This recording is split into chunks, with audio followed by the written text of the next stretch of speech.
pengalaman kita menunjukkan di zaman Nasakom sebelum Gestapo, PKI itu berlindung di balik Soekarno untuk menindas orang Islam. Hamka di penjara, sejumlah tokoh-tokoh Masyumi di penjara, tokoh-tokoh Islam. Selain orang seperti Mokhtar Lubis, ya, orang seperti Syahrir, itu semua musuhnya PKI, penjara. Baru bebas setelah Gestapo, dibebaskan oleh pemerintahan Orde Baru. Jadi orang ada ketakutan, jangan sampai PKI itu menyelusup ke dalam PDIP, ya, dan dari dalam menggunakan tangan pemerintah menindas orang Islam. Jangan lupa ada anak PKI namanya Ripka Ciptaning, pernah dengar gak? Yang menulis buku Bangga Jadi Anak PKI, oke? Dan dia itu adalah pengurus PDIP, dan dia mengatakan di partai itu ada anak-anak PKI. Apakah dia mau mendirikan partai komunis? Tidak. Tapi dia bisa menggunakan kekuasaan itu meminjam tangan pemerintah, membalaskan dendamnya kepada orang-orang Islam.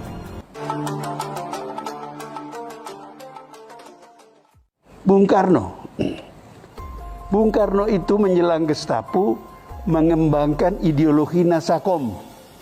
Masih ingat? Kalau usia Anda masih sekitar usia saya 77, tentu ingat. Tapi yang muda-muda mungkin nggak ingat.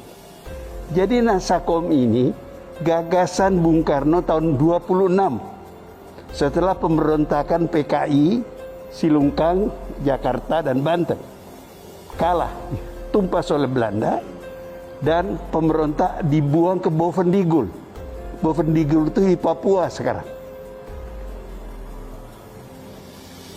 Bung Karno melihat pemberontakan itu gagal karena tidak ada persatuan. Itu komunis saja. Jadi Bung Karno mengajak persatuan nasionalis, Islam, dan komunis. Nggak ada masalah waktu itu. Kenapa tidak ada masalah? Komunis belum jadi ancaman bagi orang Indonesia. Tahun 48, bapak-bapak, ibu-ibu, mudah-mudahan belajar sejarah, tahu ada pemberontakan PKI di Madiun. Banyak korbannya. Korbannya itu banyak alim ulama, ya, perwira-perwira TNI, tokoh-tokoh birokrasi, dan sebagainya. Sejak itu, cara orang Indonesia yang bukan komunis melihat Indonesia itu sebagai ancaman. Lalu terjadi apa yang sebagian besar kita ingat, Gestapo tahun 65. Sejumlah jenderal itu dibunuh oleh PKI. Keadaan itu memperburuk kemungkinan mengembangkan persatuan berdasarkan Nasakom. Akhirnya akan Bung Karno tersingkir dan Nasakom itu tidak dibicarakan lagi, habis sudah sejarahnya. Nah, ini adalah pengalaman yang terekam dengan baik di kalangan orang-orang yang pernah menjadi korban PKI. Siapa itu? Orang-orang Islam yang banyak disembelih oleh PKI dan tentara. Makanya kalau Anda lihat sekarang penentangan terhadap rencana undang-undang HIP itu adalah orang-orang Islam dan tentara, pensiunan tentara terutama, karena yang tentara nggak boleh berpolitik lagi, gitu. Nah, saya mengatakan seandainya Bung Karno tahun-tahun demokrasi terpimpin sejak 59 sampai tahun 65 menyadari, mempelajari sejarah itu, beliau tidak berkutat mempertahankan Nasakom. Karena mempertahankan Nasakom itulah maka dia akhirnya tersingkir. Nah, ketika undang-undang HIP itu mulai muncul, orang Islam teringat, ini kalau dibiarkan, ini akan kembali kepada Nasakom. Tentara juga, ini berbahaya. Kalau ini dibiarkan, itu bisa kejadian pembantaian seperti dulu. Nah, apakah ada kemungkinan ke sana? Apakah ada bahaya itu ada? Saya adalah orang sejak beberapa tahun terakhir berapi-api bicara, baik di kuliah-kuliah saya, ceramah-ceramah saya, dan di televisi. Apa yang saya katakan? Komunis itu sudah bangkrut. Uni Soviet bubar. Cina jadi kapitalis. Vietnam jadi kapitalis. Ada partai komunis di negeri itu. Tapi ideologi komunis tidak lagi mereka jalankan.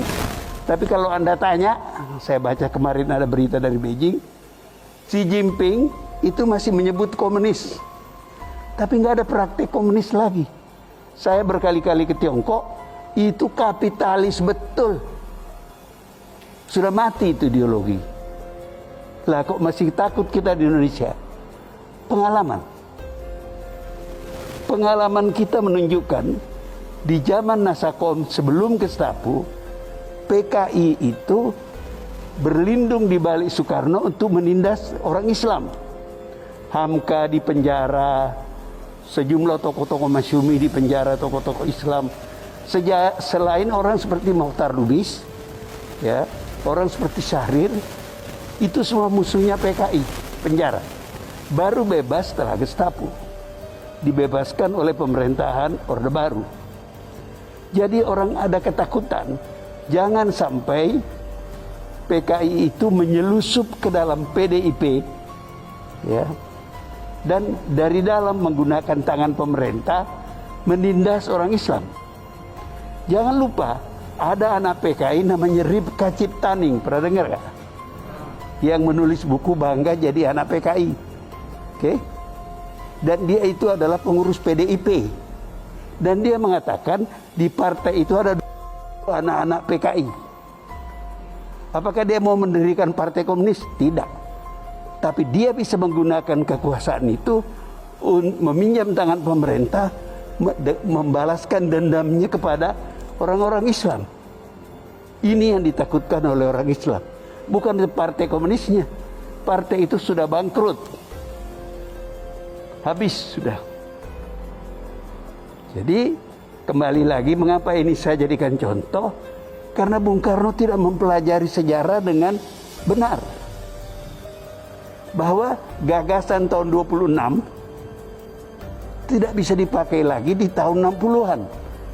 Tahun 26 tidak ada komunis internasional. Tidak ada perang dingin. Tidak ada pertentangan antara Amerika dengan Uni Soviet. Ketika Bung Karno berapi-api bicara persatuan berdasarkan Nasakom di zaman demokrasi terpimpin antara tahun 59 sampai Gestapo, keadaan dunia sudah berubah. Perang dingin luar biasa hebatnya. Dan Indonesia tidak bisa terbebas dari perang dingin itu. Tidak ada negara yang bisa bebas dari pergolakan zaman itu. Nah, seandainya Bung Karno belajar sejarah dengan baik, dia tidak paksakan kehendaknya untuk masyarakat Indonesia. Akibatnya fatal, berapa banyak orang terbunuh setelah Gestapo itu. Tidak semua orang itu komunis. Banyak yang nggak ngerti apa-apa. Saya termasuk wartawan pertama yang datang ke Pulau Buru tahun 68 saya kira. Gelombang pertama orang-orang tahanan itu dilepas. Saya interview beberapa orang. Yang saya ingat ada seorang pakai kopiah haji di tengah-tengah lapangan gitu. Saya datangi, Bapak Haji ya? Ya Pak. Loh Bapak kok PKI? Dia bilang, katanya Pak PKI itu Partai Kaji Indonesia. Coba lihat lihainya komunis itu. Kaji. Jadi ini Bapak ini nggak ngerti apa-apa. Dipropagandai, mungkin dapat fasilitas, dan PKI kan jago dalam soal-soal seperti itu. Dia bagi-bagi tanah para ulama, para pesantren begitu, kepada orang-orang yang tidak mengatakan ini orang-orang Islam ini kapitalis memeras rakyat, kamu ambil tanahnya. Nah, ini kemudian menjadi bahan konflik Sehingga setelah Gestapo banyak pembantaian terhadap orang-orang PKI karena dia dulu merampas tanah-tanah wakaf, tanah-tanah para haji yang dianggap sebagai pemeras dan sebagainya. Nah, dari pengalaman sejarah itu tadi saya melanjutkan uraian Anda mengenai pentingnya sejarah itu. Dari pengalaman itu kita lihat kalau tidak hati-hati membaca sejarah, Anda akan berbuat salah. Contoh yang baik. Di tahun-tahun 20-an, 30-an, itu Belanda berkampanye, itu otak pemikirannya Profesor Snoeck-Horgeroonya berkampanye membuat orang-orang Islam itu sekuler. Mereka difasilitasi dan dikirim ke Belanda dan sebagainya. Orang Islam kan tidak punya apa-apa. Lalu berkembanglah gagasan uzlah. Uzlah itu artinya bahasa Inggrisnya stay away from, jauhi sekolah-sekolah Belanda, sekolah-sekolah kafir, begitu ya. Nah, setelah kita merdeka, kesalahan itu dikoreksi karena disadari itu berbahaya bagi umat Islam. Yang mengoreksi itu adalah Haji Wahid Hasyim, bapaknya Gus Dur. Itu kabinet RIS tahun 49-50. Saya ingat karena saya adalah generasi itu. Saya masuk sekolah dasar itu tahun 49. Dan waktu itu dikampanyekan orang Islam nggak apa-apa masuk sekolah pemerintah. Ini pemerintah kita, Republik Indonesia. Nah, itu menarik. Kalau Anda hitung-hitung anak-anak Islam mulai masuk sekolah umum, kalau Anda hitung 6 tahun sekolah dasar, 6 tahun sekolah menengah, SMP, SMA, ya, maka tahun berapa itu? 49, 12 tahun. Itu pada tahun-tahun itu untuk pertama kali Anda melihat orang sholat pakai dasi. Pertama kali Anda melihat musola-musola di kantor-kantor. Oke, kalau dihitung di militer, kelanjutannya ini tambah 3 tahun akademi militer, lulusan akademi militer ditambah 21 tahun, jenderal-jenderal anak santri adalah Faisal Tanjung, bapaknya tokoh Muhammadiyah. Dan banyak orang-orang ini, mereka mengubah tentara Indonesia menjadi tidak haram lagi bagi anak-anak pesantren. Pada zaman Faisal Tanjung itu, anak-anak pesantren boleh masuk akademi militer. Di kemudian hari, Anda lihat banyak markas-markas Kodam yang ada masjidnya bagus-bagus. Itu akibat kesadaran sejarah bahwa tidak bisa kita teruskan kebijakan zaman kolonial ke zaman merdeka. Jadi apa yang Ustadz tadi sampaikan, itu saya memberikan bukti saja bahwa itu penting sekali. Nah, saya mau tambah satu lagi yang lebih aktual. Kita kan orang Islam berkewajiban menjalankan perintah Allah di muka bumi ini. Ya kan Ustaz? Tapi itu harus juga melihat sejarah bahwa Indonesia ini bukan seluruhnya beragama Islam penduduknya. Jadi kita harus berhadapan pada kenyataan sosial. Ini saya bicara secara sosiologis bahwa kita hidup bersama orang beragama lain. Oke? Artinya apa? Kita berkewajiban, terutama para ulama, menemukan cara berislam di tengah masyarakat yang tidak semuanya orang Islam.